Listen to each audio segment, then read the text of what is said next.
RCF.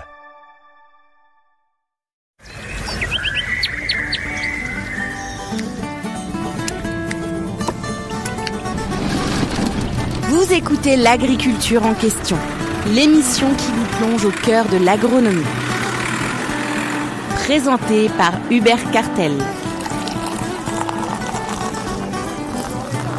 Chaque semaine, cultivons ensemble l'avenir de nos terroirs. Bonjour à tous, bienvenue dans notre émission L'agriculture en question et j'ai le plaisir d'accueillir Jean-Marie Lette, notre invité. Bonjour Jean-Marie. Bonjour Hubert, bonjour aux auditeurs. Alors Jean-Marie est un jeune retraité et expert de l'agriculture, de l'économie agricole, puisqu'il a passé sa vie à conseiller les agriculteurs dans ce domaine-là.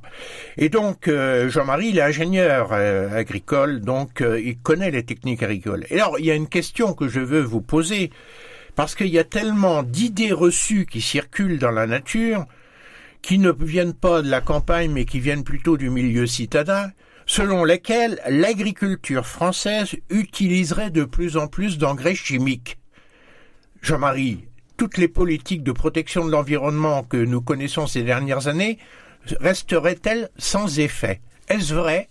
Est-ce vrai? Quelle est la réalité sur la question de la consommation des engrais chimiques par l'agriculture? Alors, en ce qui concerne les engrais chimiques, effectivement, depuis... on a eu un pic d'utilisation en France dans les années 80 et depuis, ça décroît. Les années 80, donc ça fait 40 ans. Ça fait une bonne quarantaine d'années et ça décroît assez fortement puisque lorsqu'on parle du P et du K, des phosphates et de la potasse, eh bien on a divisé par 2 par rapport au pic de consommation, c'est-à-dire qu'on est revenu à ce qu'on consommait dans les années 50. Et en ce qui concerne l'azote, qui est le troisième grand élément, on va dire, chimique de nutrition par les plantes, eh bien, on a réduit de 30% notre consommation. Alors ça, en 40 ans. En 40 ans. Alors ça, c'est vrai en France, c'est pas du tout vrai à l'échelle mondiale. Mais en France, oui, les agriculteurs consomment moins d'engrais qu'ils n'en consommaient il y a 40 ans. Parce que là encore, il faut préciser que le marché de l'engrais, c'est un marché mondial. Tout à fait. Il y a quelques opérateurs, de très très gros opérateurs au niveau mondial qui vendent de l'engrais absolument dans tous les pays. Et si on regarde seulement la production de ces industriels-là, on s'aperçoit qu'effectivement, ça augmente. Tout à fait, oui. Au niveau mondial, on continue à augmenter les quantités apportées d'engrais. Pour les béotiens quand même, quand on parle d'engrais chimiques, on parle de quoi? Alors, quand on parle d'engrais chimiques, c'est un engrais, c'est un produit qui est spécifiquement fabriqué pour apporter des éléments nutritifs aux plantes. Et on parle de 3 éléments nutritifs importants, nécessaires à toutes les plantes pour leur croissance. C'est l'azote, qu'on dit aussi N, le phosphore, P, ou la potasse, K. Donc 3 types d'engrais avec des origines chimiques dans les 3 cas. Avec des origines chimiques dans les 3 cas, effectivement. Ces engrais peuvent être apportés soit individuellement, du N, du P, du K, soit ils sont formulés pour les assembler, et les agriculteurs peuvent apporter les 3 éléments en même temps sous forme NPK. D'accord. Et en gros, quand on parle d'intrants, c'est tout ce que l'agriculteur apporte dans ses champs pour permettre aux cultures de pousser, les intrants. Mais dans les intrants, il y a des engrais, des amendements. Les amendements, c'est quoi? Alors les amendements, c'est un petit peu différent des engrais au sens où ça apporte en fait un peu plus que les simples engrais, ça vient améliorer aussi le sol. Donc les engrais, ils apportent aux plantes et les amendements, ils apportent au sol. Ils apportent des éléments nutritifs aux plantes, mais aussi ils améliorent les sols, soit parce qu'ils améliorent la rétention en eau, soit parce qu'ils ils améliorent la vie microbienne ou ils améliorent la structure du sol. Donc il y a un facteur aussi sur le sol qui est apporté par les amendements. Et donc, on s'ajoute à tout ça, dans les idées reçues, c'est la question des pesticides. Alors les pesticides, c'est un terme très large, pas très joli comme mot, qui en fait englobe des produits chimiques dont là l'objectif, c'est la protection des plantes. Voilà, là on est sur un autre chapitre. Les engrais sont là pour nourrir la plante. les pesticides sont là pour la soigner.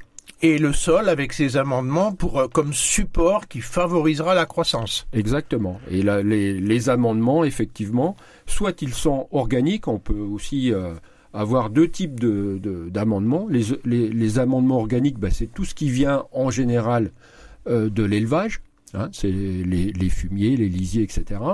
Et puis on a aussi des amendements qui sont en fait des minéraux qui sont prélevés dans le sol et qui viennent, pour certains types de sols, améliorer le sol. Par exemple, lorsqu'on a des pH acides, comme des sols un peu trop acides, eh bien, on va apporter de la craie pour augmenter des amendements calciques, voilà, pour augmenter le pH et faire que le sol soit plus favorable à la croissance de la plante. Donc voilà, ces précisions-là, je pense qu'il était important de les apporter. Alors, Jean-Marie, vous avez dit, en 40 ans, on a baissé l'acide phosphorique et la potasse de 50%. Moitié. Et en 40 ans, les engrais azotés de 30%. Donc, en France. En France. Voilà, ça c'est la situation de la France. Alors, une question quand même qu'on va se poser, c'est est-ce qu'on peut se passer des engrais chimiques et pour réduire la chose uniquement aux engrais organiques? Est-ce qu'on peut s'en passer? Alors, certains disent que oui, moi je ne le pense pas. Je ne le pense pas parce que c'était possible lorsqu'on était quelques milliards sur Terre. À 8 milliards, ça me semble pas possible. Tout simplement, ce qu'il faut bien se dire, c'est que depuis les années 70, les rendements mondiaux de céréales ont été multipliés par 3. Et qu'est-ce qui a permis, en fait, cette amélioration de rendement? Alors, c'est pas le seul facteur, mais l'apport d'azote y est pour une grosse partie, puisque les engrais azotés ont été multipliés par 9 sur cette période-là. C'est considérable. Hein. C'est considérable. Et donc l'azote, c'est le facteur numéro 1 de l'augmentation des rendements. Exactement. Bien sûr, il n'y a pas que ça, hein, mais c'est quand même un des facteurs les plus importants. Et d'ailleurs, pour avoir une idée de ce que peut apporter l'azote, on a une comparaison qui est tout à fait possible. C'est ce qu'on produit en conventionnel et ce qu'on produit en bio. Alors justement, les bio, ils ont le droit d'utiliser des engrais chimiques? Alors les bio, ils n'ont pas le droit d'utiliser des engrais chimiques, ils n'ont le droit qu'aux engrais organiques, ce qui vient de l'élevage. D'accord, donc en gros, c'est le fumier, c'est de l'humus, voilà. Et c'est des plantes qui sont des plantes vertueuses en matière de captation d'azote de l'atmosphère, notamment. Alors, oui, puisque effectivement, il y a une partie des plantes qui peuvent capter l'azote de l'atmosphère, mais ce qui est intéressant de voir, de constater, hein, c'est que il y a un rendement qui va de 30 quintaux pour en blé sur des céréales conduites en bio à 70-80 quintaux pour des céréales conduites en conventionnel. C'est plus que moins que la moitié. Voilà, hein, et donc on a une idée de ce qu'on pourrait avoir comme type de résultat sans azote chimique. Alors, on a pointé le doigt sur l'azote. L'azote, c'est quoi les inconvénients majeurs de l'azote? Alors, les inconvénients majeurs de l'azote, il y en a plusieurs, hein, il y a le fait que cet azote, déjà pour le faire, eh bien on consomme énormément d'énergie. Il y a le fait que cet azote, elle peut partir en fait dans les nappes phréatiques, hein, ce qui va entraîner un taux de nitrate dans les nappes phréatiques. Donc si la plante ne consomme pas cet azote qu'on met dans le sol, ça descend jusqu'aux nappes d'eau. Voilà, ou ça peut être entraîné par l'eau dans les rivières, et ça entraîne ce qu'on connaît bien en Bretagne, des algues vertes. Des algues vertes, oui. Voilà, tout un tas en fait de contraintes de ce type-là. Et pour la santé humaine, il a été prouvé que c'était dangereux. Alors, au-delà d'un certain taux, hein, bien évidemment, le taux de nitrate dans l'eau, effectivement, il peut y avoir des conséquences sur la santé humaine. Parce que les nitrates sont nécessaires aussi à la vie humaine, mais pas dans des quantités excessives. Voilà, c'est l'excès qui pose problème. Alors, la science nous a permis de savoir tout ça depuis très longtemps, et donc les agriculteurs, dans leur technique, ont pris des mesures au fil du temps pour limiter justement les inconvénients de l'azote. D'abord, en réduisant les doses 30% en 40 ans, vous l'avez dit. Sans perdre de rendement. Hein. Sans perdre de rendement, et par ailleurs, par des techniques peut-être plus vertueuses. Lesquelles ? Alors, les techniques qu'ont adoptées les agriculteurs, il y en a une première, hein, ça consiste à élargir sa rotation, et notamment en y incorporant des légumineuses, puisque ça c'est une particularité des légumineuses, elles sont capables d'aller chercher l'azote qui est dans l'air. Alors les légumineuses, c'est quelle culture ? C'est la luzerne, le soja, les pois. Hein, c'est toutes ces cultures-là. Donc, si j'ai bien compris, ces cultures-là ont un système racinaire qui va aller chercher ses besoins en azote pour la croissance, non pas dans le sol, mais en partie dans l'atmosphère. Voilà. Parce que l'azote, l'air, c'est de l'azote pour l'essentiel. Elles sont capables, ces plantes-là, grâce à ce qu'on appelle des mycorhizes, à des bactéries sur leurs racines, d'utiliser l'azote gazeux. Et quand on fait une culture de luzerne, on n'apporte pas d'azote ? On n'apporte pas d'azote. Et la même chose avec les autres légumineuses ?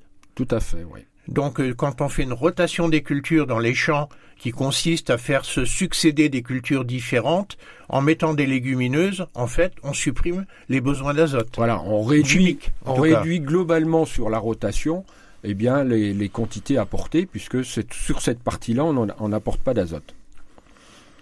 Alors, est-ce que les agriculteurs ont été réceptifs à ces mesures de réduction des engrais chimiques ? On le voit, puisqu'elles ont été, en France en tout cas, de façon significative réduites. Mais est-ce qu'on peut dire aujourd'hui qu'après ces réductions, ça touche au rendement ? Est-ce que ça oblige l'agriculture française à produire moins ? Il y a encore sans doute des possibilités de réduire cet azote sans perdre de rendement. Il y a également ce qu'ont fait les agriculteurs et ce qu'ils continuent à faire, c'est la couverture du sol.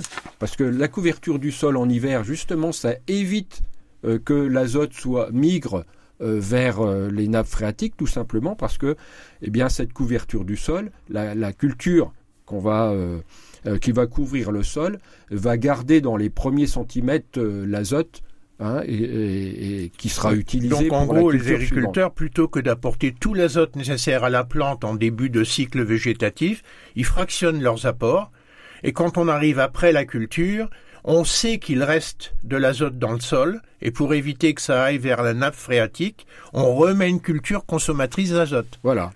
Et cette culture, elle est réenfuite au moment où la culture suivante va en avoir besoin. C'est ce qu'on appelle les sipans ? C'est ça. Ce qu'on appelle les sipans, qui en plus ont la vertu, puisque ça pousse quand même, ça donne de la biomasse. Cette biomasse devient de la matière organique qui est réenfouie dans le sol ensuite. Ça améliore, c'est une sorte d'amendement également, ça améliore la structure du sol et la matière organique dans le sol. Donc on voit quand même, Jean-Marie, que cette idée reçue comme quoi on consommerait de plus en plus d'engrais chimiques en France, ça n'est pas vrai. Non, en France... La réalité, ça n'est pas ça. La vérité, ça n'est pas ça. La vérité, c'est que depuis 40 ans, il y a des efforts considérables qui ont été faits par les agriculteurs pour améliorer les techniques qui limitent la nuisance des engrais, et que tout ça a été fait sans que ça porte atteinte au rendement. Et donc, tout le monde y a retrouvé son compte, finalement, y compris la nature, évidemment. Voilà. Eh bien, j'espère qu'on a clarifié cette idée et que maintenant, la vérité scientifique a pu émerger un peu plus. Et on vous dit à très bientôt sur RCF.